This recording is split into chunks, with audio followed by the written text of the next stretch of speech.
അതിനകത്ത് വിട്ടുവീഴ്ചയുടെ അങ്ങനത്തെ പ്രശ്നമൊന്നുമില്ല.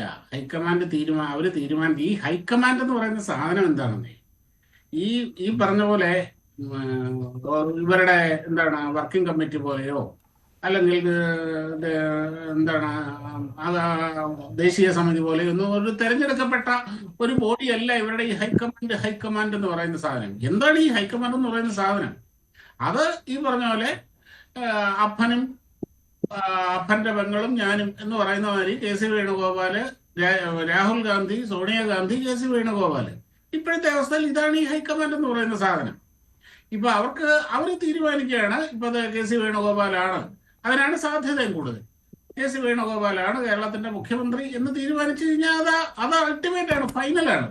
പിന്നെ മറ്റൊന്ന്, ഇപ്പൊ ഇവിടെ വന്ന ഈ കേന്ദ്ര നിരീക്ഷകർക്ക് കേരളത്തിലെ രാഷ്ട്രീയ സാഹചര്യം എന്തെങ്കിലും അറിയാം? അവർക്ക് ആകെ അറിയാവുന്ന എന്താണ്? കെ.സി. വേണുഗോപാൽ പറഞ്ഞു കൊടുക്കുന്നത്. അവര് സ്ഥിരമായിട്ട് കമ്മ്യൂണിക്കേറ്റ് ചെയ്യുന്ന ആരുമായിട്ടാണ്? വേണുഗോപാൽ പറഞ്ഞു കൊടുക്കുന്നതാണ് അവർക്ക് ആകെപ്പാടെ അറിയാവുന്ന കാര്യം.